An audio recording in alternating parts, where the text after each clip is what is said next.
বন্ধুরা, নতুন একটা ভিডিওতে তোমাদের সবাইকে ওয়েলকাম। এখন বাজছে সন্ধ্যাবেলা, এখন চা খাচ্ছি। সকাল থেকে ব্লগ স্টার্ট করতে পারিনি, আর এই কদিন এইভাবেই পেরোচ্ছে আমার।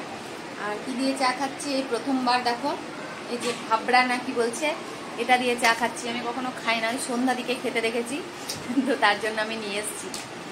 তো ভালো লাগছে খেতে, সন্ধ্যাদি বলেছিল দেখবে খেতে ভালো লাগবে, তো এটা নিয়ে এসেছি। এটা দিয়ে চা খাই।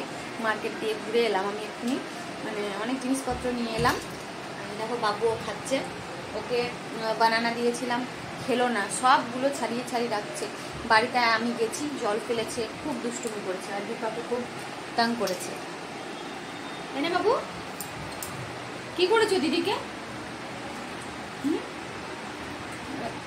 এটা একটা গুন্ডু, একটা গুন্ডু। फ्रेंड्स रात में मैं क्या बना रही हूँ देखिए। अभी तो বন্ধুরা এখন দেখো আমি খাবার বানাতে চলে এসেছি, আর আজকে রাত্রে আমি বানাবো ডিমের কারি।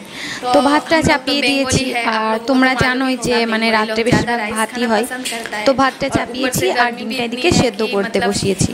আর এদিকে বাচ্চাগুলো তো ওদিকে আমাকে এত বিরক্ত করছে রান্না করার সময়। আজকে বাবু প্রচণ্ড কান্নাকাটি করছিল, তো একটু চুপ হয়েছে এতক্ষণে। মানে কিভাবে যে ওকে চুপ করলাম সেটা আমি জানি, তার কারণ হচ্ছে মোবাইল। ও না শুধু মোবাইল চাইছে, আর মোবাইল ছাড়া মানে আর কিচ্ছু চাইছে না। তো বেশিক্ষণ মোবাইল দেওয়াটাও ঠিক নয়, তার জন্য একটু দিচ্ছি না, তো খুব কান্নাকাটি করছে। মানে অনেক কষ্ট করে ওকে কোনো মতে ভুলিয়ে রেখেছিলাম। তো এবার আমি রান্নাটা কোনোরকম সেরে নিই দেখি, কারণ অনেকটাই রাত হয়ে গেছে, আর শর্ট ভিডিও বানাতে বানাতে রাতটা হয়ে গেছিলো, কারণ বিকেলে না ঘুমিয়ে পড়েছিলাম। এইদিকে দেখো বিছানা যতই ঠিক করে রাখি ততই না বাবু এগুলো সব মানে খারাপ করে দেয়। শুধু বাবুর দোষ দিচ্ছি না, দীপা বেশি করে। বাবুটা তো ছোট আর দীপা তো বড় হয়ে গেছে, তবুও এই যে দেখো দীপাই ওড়না নিয়ে শাড়ি পরবে, এরকমই করবে সারা দিন। তো তোমরা যারা যারা প্লিজ ভিডিও দেখছো আমার চ্যানেলটাকে একটু সাবস্ক্রাইব করে প্লিজ আমার পাশে থেকো, তোমাদেরকে বারবার এটাই বলছি। আর বিশেষ কিছু বলছি না, কারণ বেশি কিছু বলা ভালো নয়। আর আমি অন্য কোনো টপিক নিয়ে ভিডিও করতে চাই না, শুধু আমার ব্লগ নিয়ে, আমার লাইফস্টাইল নিয়ে ভিডিও বানাতে চাই।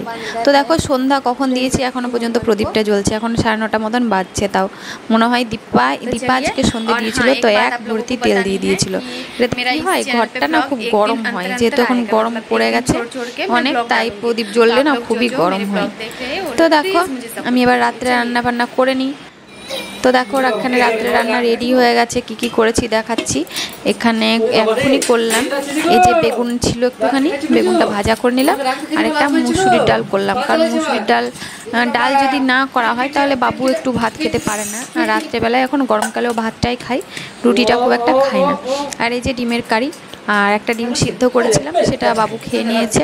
আর দীপাকে আমি বলেছিলাম যে দীপা খাবার খেয়ে নিতে, মানে কিন্তু ও বললো না পাপ্পা আসবে তবে পাপ্পার সাথে খাবো। তো এখানে দেখো বাবুর পাপার কাছে আদর খাচ্ছে। আর আমাদের এই রুমটা না ভালোই বড়। তোমরা মানে অনেকে ভাববে যে একটাই রুম, কিন্তু একটা রুম মানে দুটো বেডরুমের সমান। দেখতেই পাচ্ছ একটা এত বড় আলমারি আছে, আর এত বড় একটা বেড আছে, তারপরেও এতটা জায়গা আমরা